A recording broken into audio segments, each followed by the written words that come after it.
from Seesingsay. Listen to Nanny K's full interview on YouTube by Sharon from Butterfly Lullaby. Thank you for joining me. Please tell us about the songs and rhymes you sing to babies and children to help them learn. So I've been a childminder for 23 years and a parent for 30 years, and during my time I have discovered that singing to children is actually so beneficial for their understanding and their language development. Because if we sing, we say more. And this is why I'm going to sing songs that are called seesingsay.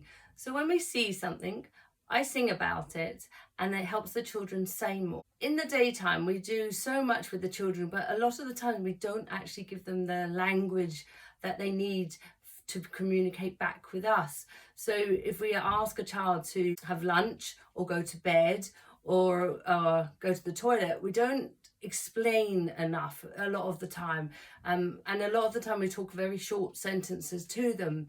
But during my time as a childminder, I found that actually singing about what we're doing gives the children more opportunity to hear more words, and it's much more fun for me to repeat myself if I'm singing about it rather than saying about it, because singing makes us all feel so much better about ourselves and the day. And if you try and say something over and over again, it gets a bit tedious. But if you sing about it, you can go on and on and on, and the children will start to learn what the different songs have different meanings are about and different tunes. Because babies, especially when they're born, they listen to our sounds we're making. To them it's all sounds, and our voice is quite often talking a rhythmic baby language that is much more soothing to their ears. We try and make it all more floating and interesting for them, so we change the tone of our voice, which is really interesting, because when we listen to words which are spoken and we read something, we're actually storing them in a particular part of our brain. Whereas when we're listening to music or singing songs, we're actually storing them in the other side of our brain. And this is a well-known fact that our brains work in two different parts. And one, as I say, is for talking and reading, and one is for music and singing. And this is how I've learned that more children respond to listening to songs and understanding what is needed to be said, because they're using their other side of the brain, which is a really fascinating area, which I will talk more later. And for the children that I've looked after here, many of them don't even speak a word when they start at my setting, because they are babies and they have no communication with me. So the greatest skill I can give them is to learn to speak. For all the things we do during the day, whether it's toileting or eating or sleeping, I have made up all these songs that cover all areas of their development during their day, which is what we do every day. But for us, it's just natural life skills that we have learned over time. But for babies and toddlers, it's something they need to learn every day, a new skill and new language. And as I have cared for these children over the last 30 years, I've recognised that actually the more I sing, the more they say, and the more fun we have. So instead of singing nursery rhymes, which are lovely, and I find this absolutely fascinating. I could talk to you all day about this. yeah, thank you for saying you could listen to me talk about seesingsay, because I'm just so passionate about encouraging more parents and carers to sing more to children every single day about every single thing they are doing into much greater detail, because a lot of the time we don't necessarily explain to children most important key things that they need to communicate back to us. So for example, when we're starting potty training at age 2, for example, we a lot of the time have never let our children hear the most important phrase which they need to tell us, which is, I need a wee or I need a poo. As adults, we do not really say this often out loud, but they are the exact lines that we need our 2-year-old who is learning potty training to say to us, because they've never heard that. So I'm also Yes. That's what they do in primary school. That's They right. sing. So I've been told. My sister-in-law is Japanese, and she says that all the children in a nursery school, they don't just talk to the children; they sing all day long to them, because they recognise that that is the quickest and easiest way to get language development into a child's understanding. And it's all about this using a different side of the brain. So I'm sure many of you have got lots of songs that you store and can recall back word for word perfect. And this is the fascinating part, is if we talk or read something, we don't recall them in word for word formation, unlike we do when we hear a rhyme or a song. We have many songs which we can just recall from our brains and reiterate word for word perfect, which is so fascinating. And this is why I want more people to sing to their children, to teach them that I need a wee and I need a poo, and to how to go to sleep and how to eat their food, because we don't use our brains to the full capacity. And in Japan, this is what they do, is they sing to their children at nursery school and at home to teach them the language that they need. Here in England, we have a huge downfall of children starting nursery school with very little communication language. But it would be amazing if we could widen the amount of songs that people can use. I find there just wasn't the resources out there to explain to a child about picking up their cup and pouring the water and drinking it up and tipping it up. When you sing a song like that, you can explain more about, instead of just pouring the water, you can describe it in so many ways and put it into a fun song, and the children like to sing along. The fun factor.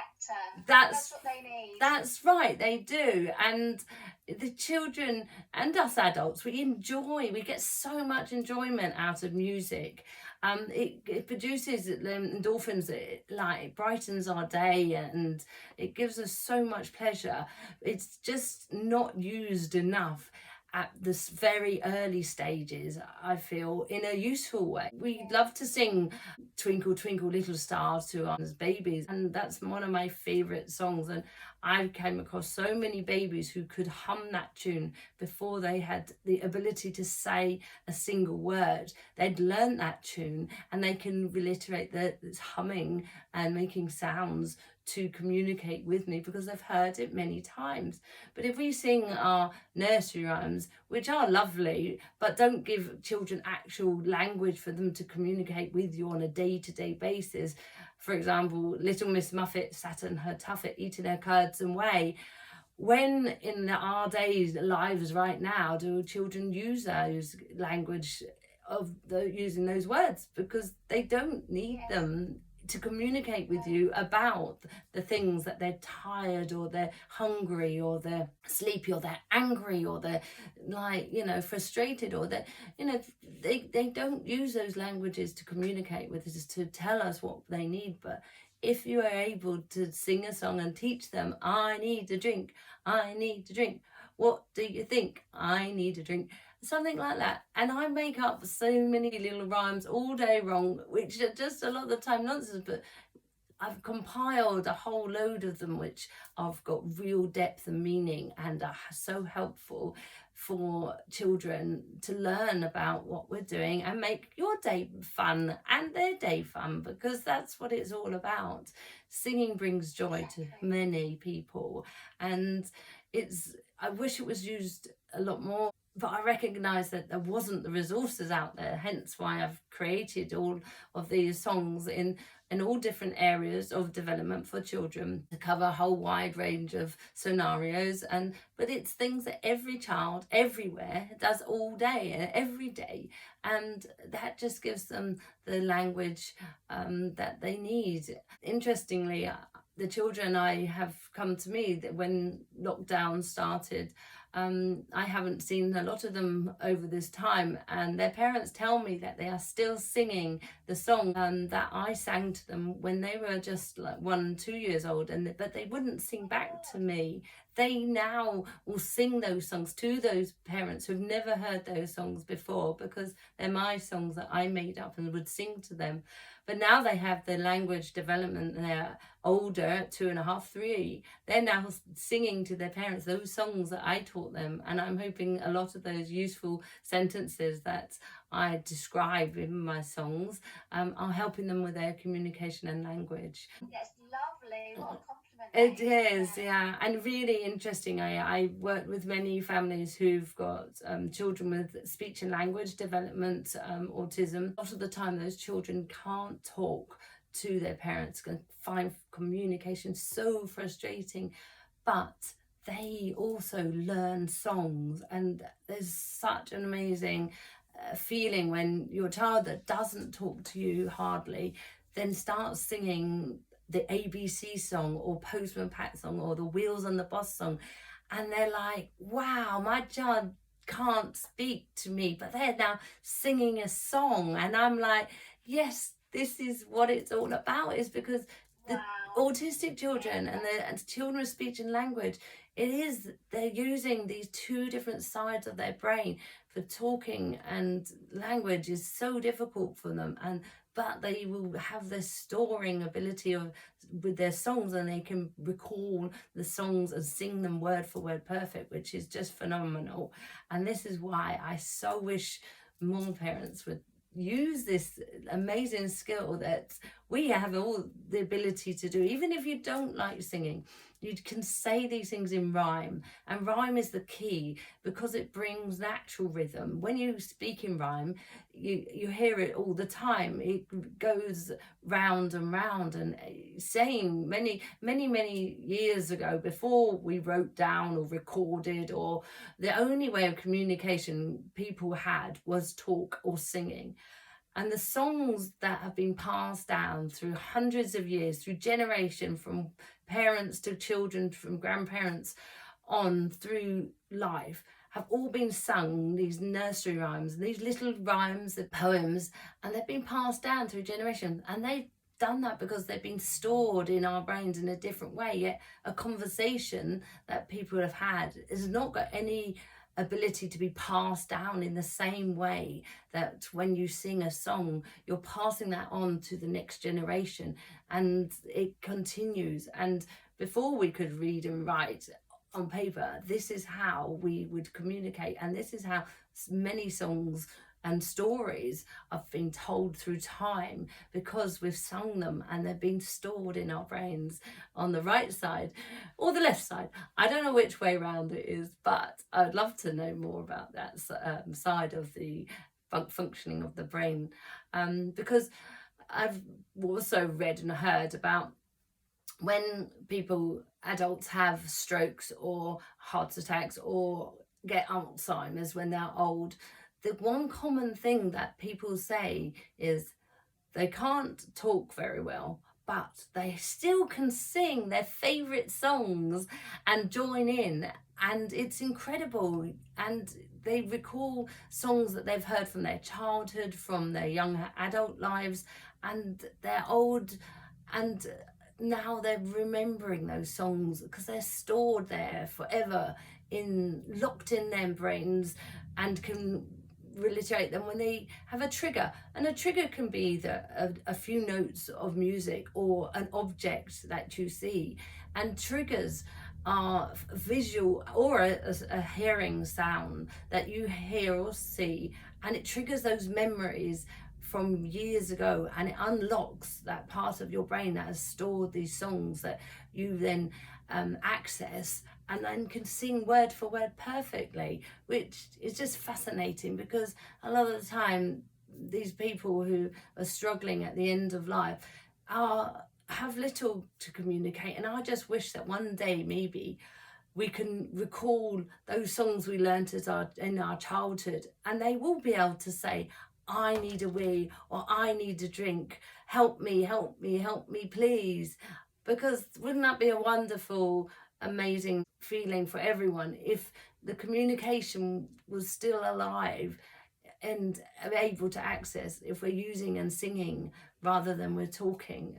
I just would like to understand that more, but it's quite fascinating. Yeah, I find that fascinating. I think that's brilliant because my mother-in-law, she's losing her memory right now. Yes. It's a very sad time for the family. Absolutely. So I agree. I think if babies are taught that from the beginning. Yeah. Imagine, she gets older.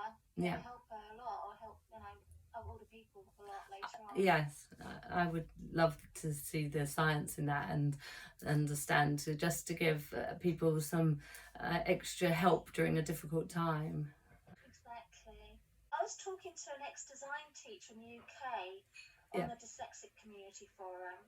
He mentioned how our British education system, run by academic elites, refused to listen to any of his ideas to better our children's education.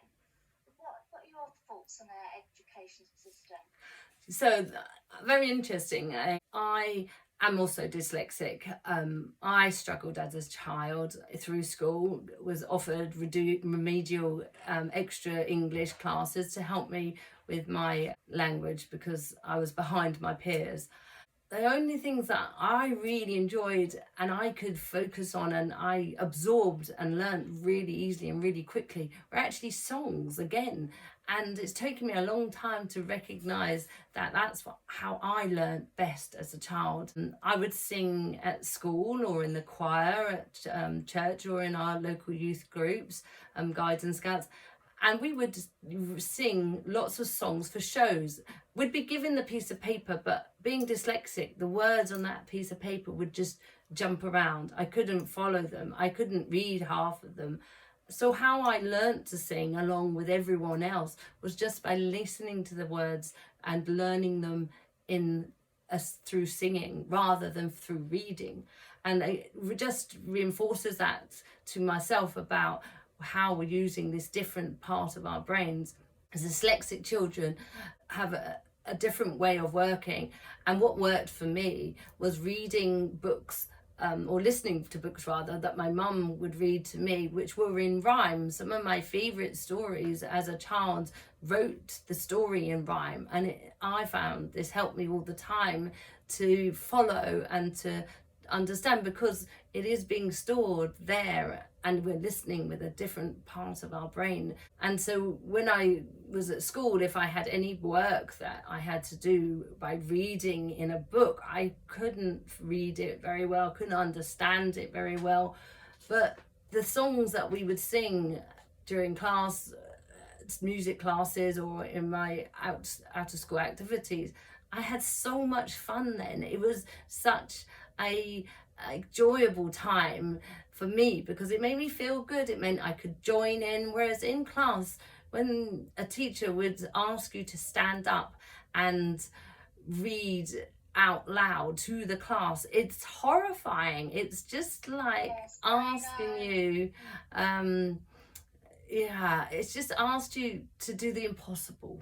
It has just given you your worst nightmare scenario by being asked to stand in front of your peers and you can't hardly read the words on the page or see them and follow even like where you are and got your place. And it's humiliating. It really is humiliating to be asked to stand up in class and asked to be read out loud. It does not help a dyslexic child in any way. I totally agree, Kate. It's very scary and it really, it's something I feel like children shouldn't be put through.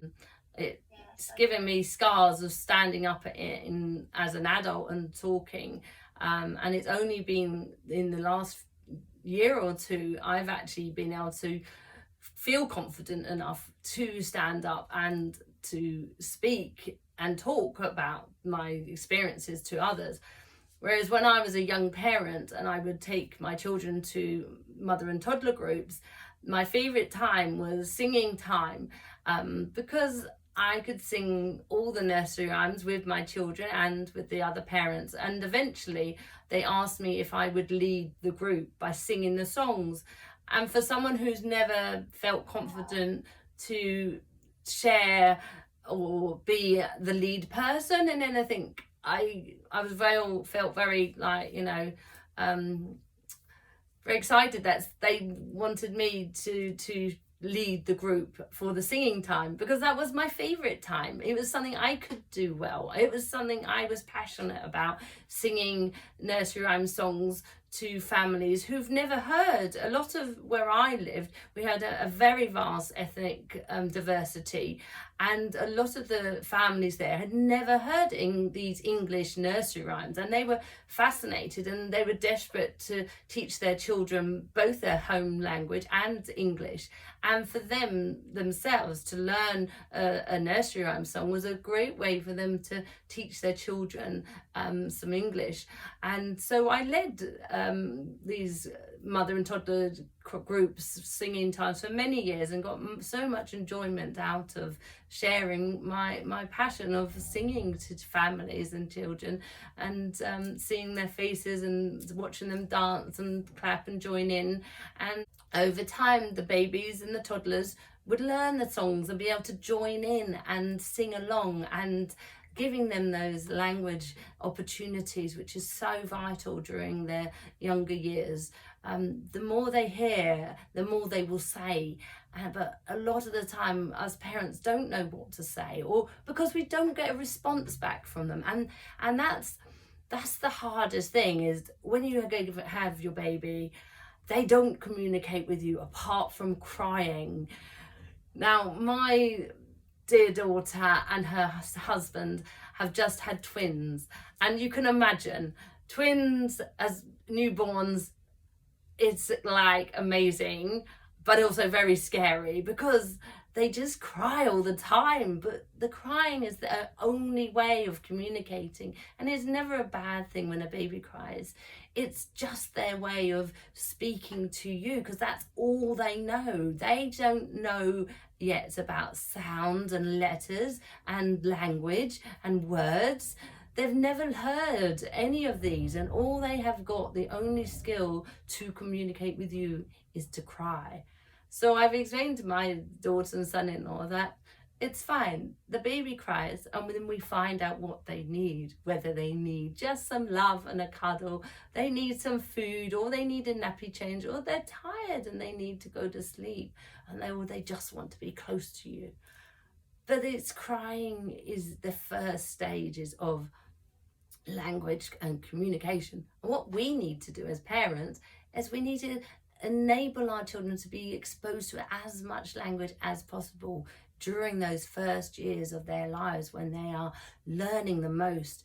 Apparently under sevens, their brains expand and learn at the fastest rate ever in our whole lives. So if we can cram in as much as possible during those first years, then you can give so much to your child by giving them more language. But sometimes it is hard.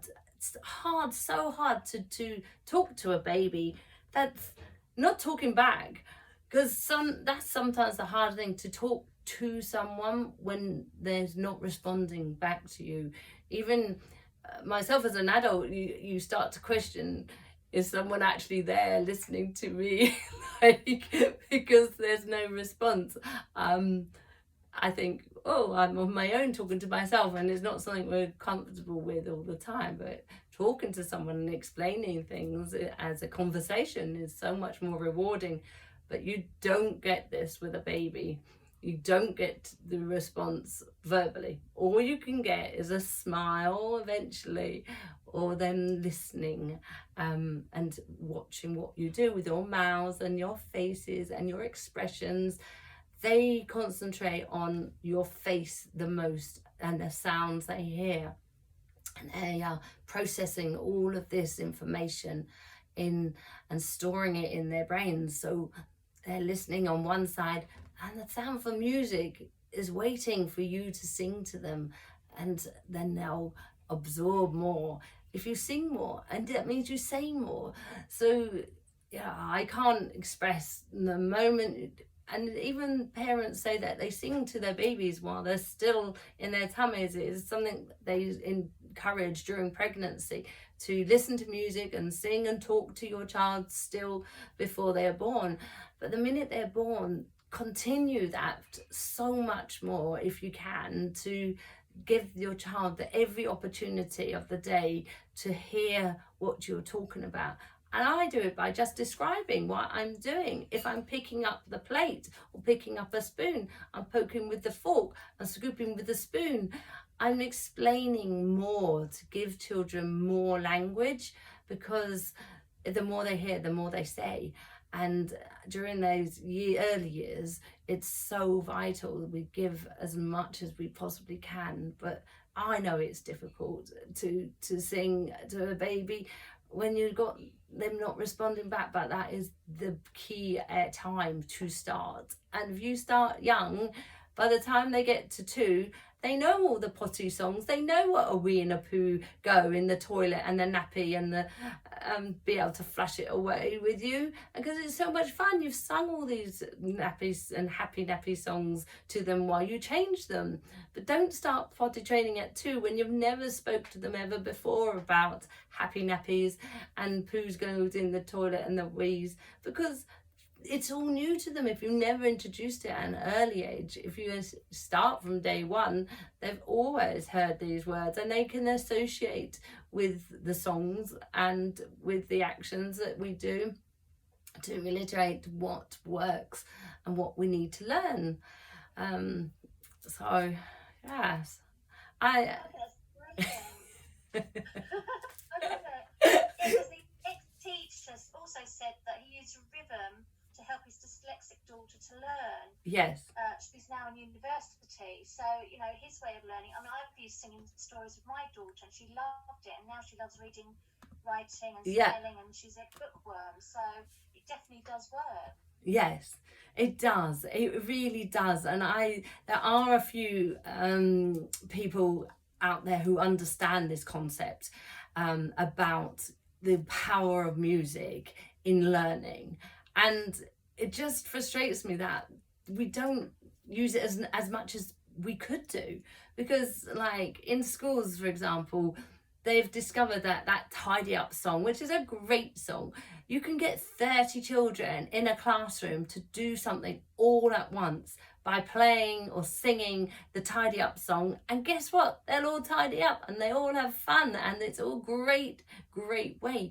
But imagine in nursery, if you've got a song about putting your coat on or putting your shoes on or time to go out to play, it's like you could get all of them through a simple song to do the same thing, because they all want to join along, because they know what the song's about. But if you just say, put your coats on, time to go out, and that's it, a lot of those children haven't even heard those words because they're so engrossed in what they're doing. They don't realise maybe that you're actually talking to them. They might think you're talking to someone else. But there's a groups come together through music. It's like if we go to a concert, we are all listening to the same piece of music. We're all focusing on that song. So in nursery, if you sang a song, all the children will hear it, and they will then, because you're repeating yourselves, put your shoes on, left and right, it gives them more words, and they hear that tune which they associate with. It's a trigger. It's that trigger time that they recognize, oh, that's what I need to do now. I've heard this song before. I know, and I can hear, and it's still going on. So it's reassuring me that that is what I need to do. And then they will see others doing it, which also then helps, because there's a visual now that more children are putting their coats on or putting their shoes on. And it encourages all those who are not necessarily focused or in their own little world, doing their own little thing. But I've seen it here during my setting. I could have 6 children all playing in different areas, all doing different things. But if I start singing lunchtime, lunchtime, munch, munch, munch, lunchtime, lunchtime, crunch, crunch, crunch, they all know that song. They all know it's going to be food time, and they all will stop what they're doing and they will all come and get ready for lunch. So that's the power of music, that it allows children, and transition time can sometimes be the hardest time, whether it's in school or at home, when your child is so absorbed in what they're doing. They don't necessarily want to stop what they're doing. It's what you want them to do is part of their day, because we do know sometimes what they need better than what they know. But if we sing a song, it's a much kinder, nicer, friendlier, more exciting way to communicate than just saying, sit at the table, sit down, lunch, eat your food. All those sentences, stop what you're doing. All those sentences are so harsh, and they are so like ordering the child, instead of getting the child to think, I actually want to do this, I want to join in, and I want to take part, I understand what's been asked of me. And you know, that's what the power of music does to our brains. It brings out that enjoyment, and the person who's saying or singing in these rhymes, it makes them feel better, but it also helps the child or the adult who's listening to it, that they also feel good, because this is what music does to us. And it's a great skill that I wish more people would use, like every day, about everyday life and everyday things, not just like, you know, anything that is irrelevant, like our nursery rhymes, which no more are relevant to our days. We give our children songs that allow them to understand their lives right now, what they're doing every day. You know, all children need to eat, sleep, have stories, have cuddles, and go to bed. You know, these songs are just about everyday life skills, everything you do every day with your child. And I hope that some of you enjoy using these songs like I do. Some of my peers have heard them say, is there something else we can sing other than nursery rhymes? I've sung nursery rhymes. If you imagine doing the same job I've been a parent for 30 years and a childminder for 23 years. I have sung nursery rhymes over and over and over again. And yeah, they're nice, but you know, it's nice to hear that other childminders and carers want to learn some new songs to sing with their children about something else. But you know, if it helps us and them at the same time to make our day easier and their day flow better, I think it's a win-win situation for all. Definitely. I think Google needs to give you an app for all your songs. Oh, thank you. Well, I'm desperately trying to reorganize my website right now. I have started sharing my songs on social media for the past year. It's almost 1 year. I only started sharing my songs from Seesingsay in March at lockdown. So what happened was, the parents of the children I childmind for kept asking me, are your songs written down? Can we learn your songs? Can I have your songs to learn to sing to my child at home? And I'd never written them down. They were all in my mind, all in my brain, stored away. I would sing them every day. So I thought I'd better start writing them down if parents would like to use them, because they're not just for me and the children here at seesingsay, they're for everyone to use.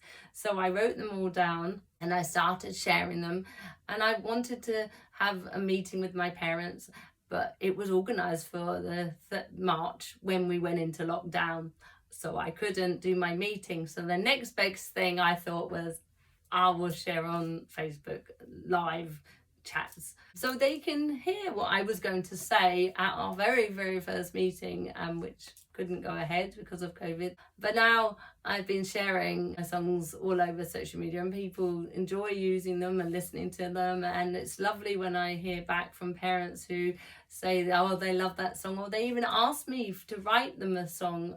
I had a parent say to me, oh, do you have a song about brushing your teeth? And I was like, oh yes, we have a great song for that, going and learning about all about, instead of just saying to you, just, go on, you must brush your teeth. Well, what's brushing your teeth all about? So our song is like, brush your teeth up and down, brush your teeth round and round, brush your teeth left and right, brush your teeth day and night.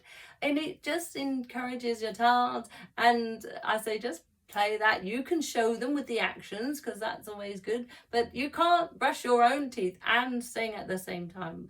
So in theory, put my song on, the child and you can join along and sing, listen to me sing my song, and learn all about where to brush the teeth, instead of just like we do say, brush your teeth. You know, it is in and out, up and down, round and back and forth, and left and right, and day and night.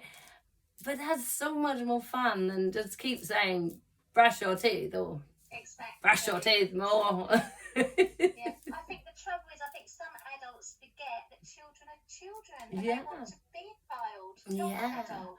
Absolutely. And a lot of children, it takes more than saying something once to them.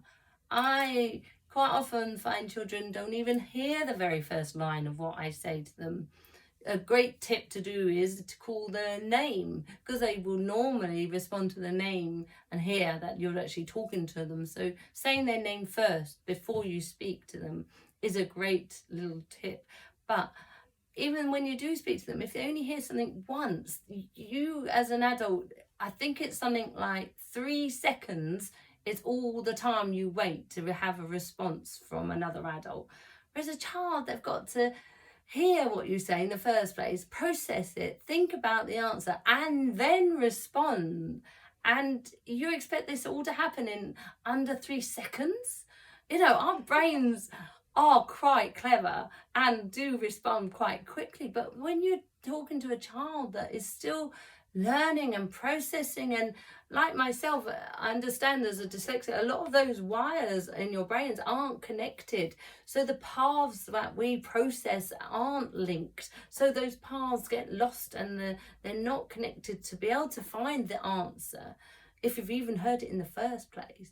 But so that's why if I'm singing about something, it's easier for me to repeat myself, because I'm singing a song, and songs are notorious for repeating the same words through them. That gives the children that opportunity to hear it more than once, which for a lot of children, once is just not enough. They need it to be said to them 3 or 4 or 5 times before they have had that time to process, to understand, and to be able to respond from what is requiring from them during the day, what you're saying to them. So yeah, that's so my dyslexic brain has now like gone off on a track that I've lost where I was talking. It's all right, I've got my list here because I'm really bad with the memory. I think I've actually covered everything. Oh, okay. Yeah. But what I'd like to say is that, to everybody, please do share this video, because our children are so stressed out in schools, they really are, and they just need a little bit of love. They need some songs. Let's help Nanny K on her way. She's on Facebook. Yeah. Seesingsay. That's right. Yep. Let's share the love and get this out to people. Our children just want to sing and be happy. That's all they want. They do, yes. And the more people who start understanding this concept and using it in a day-to-day scenarios, I do truly believe that it will help children everywhere, especially those that struggle with speech and language development, those who are on the autistic spectrum, and those who are bilingual or trilingual.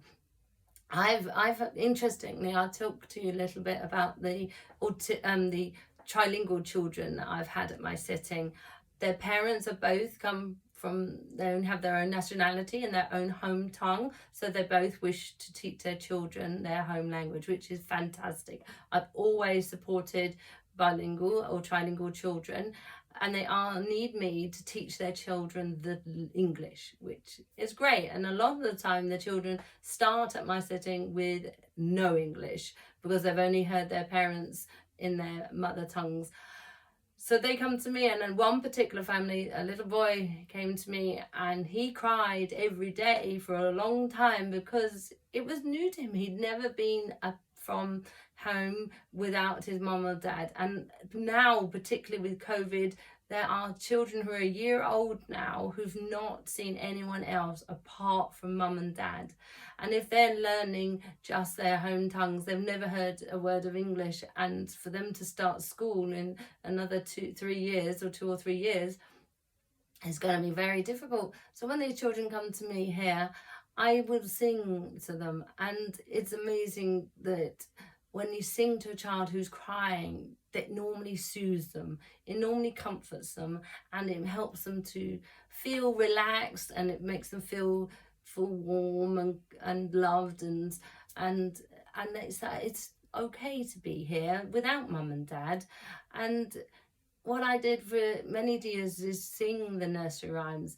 But if a child's learning 3 languages and you need them to communicate, those nursery rhymes to them don't make any sense for them to be able to communicate with me, and it doesn't teach them those core basic communication words about being hungry and tired and needing a drink or going to the toilet. Nursery rhymes don't teach those children those words in using the language that they need to speak back to us.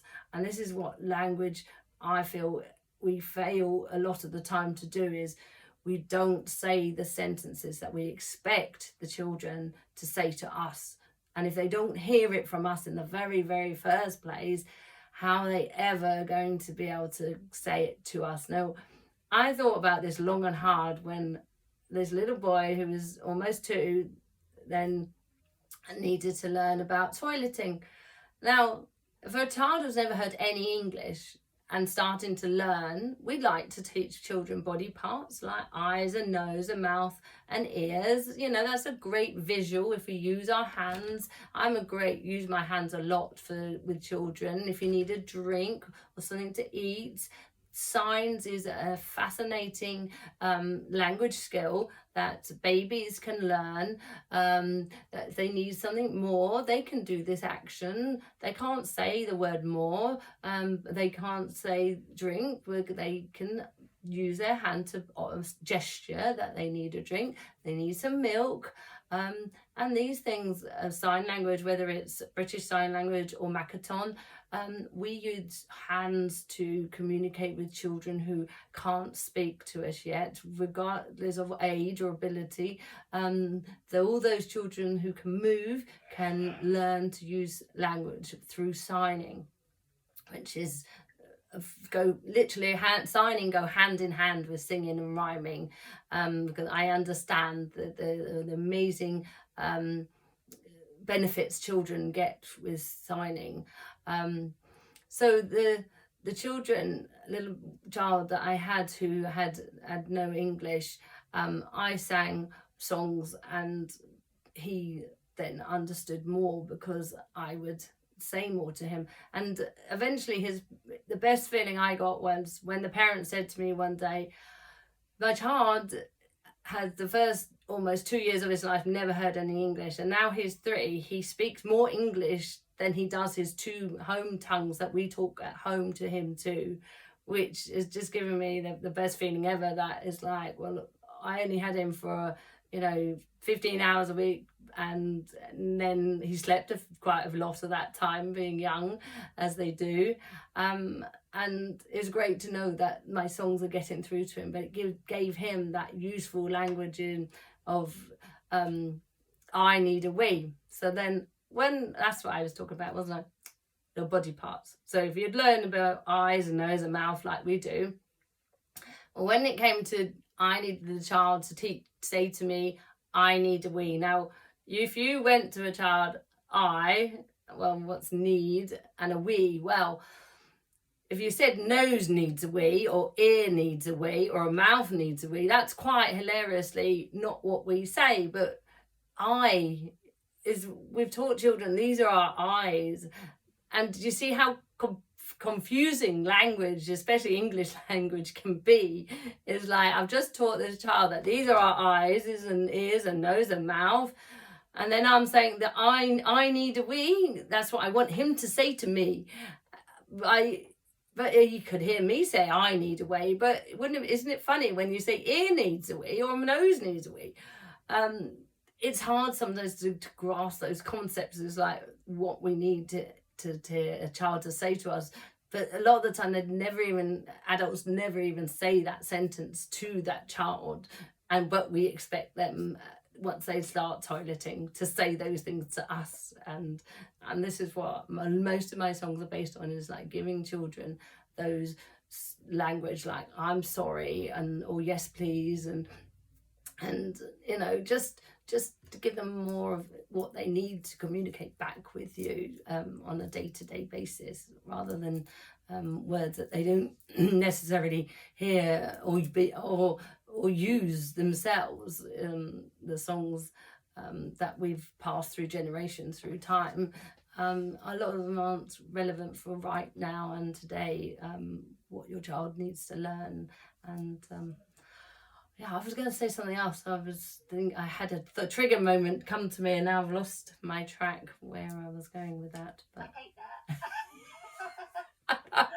You're like, that story about that little boy, that is just absolutely amazing. Yeah, More yeah. people need to know this. Yeah, it is fascinating. Well done. Thank you.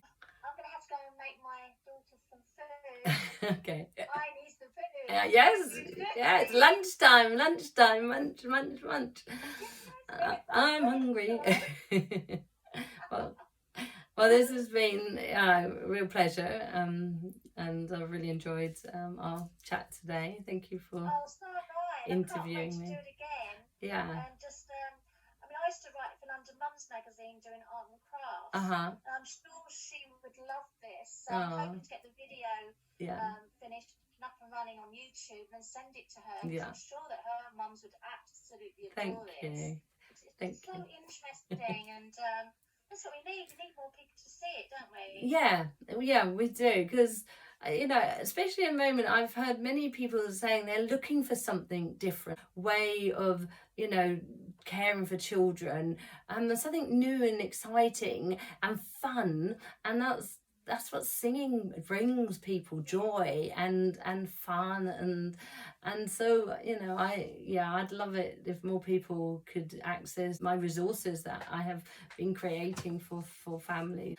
You know, if it benefits a few families, make my day. It'll be just amazing. I just, you know, would love this to blossom and bloom, and like all children do. You know, they start off so small, and they rely on us as parents to pass on our knowledge, the knowledge that we've been given from our parents, passed on to us, bring a lot of joy to their lives. That's fantastic. I totally agree. They need some happiness, don't they? Yes, exactly. Love. Yeah, lots of love.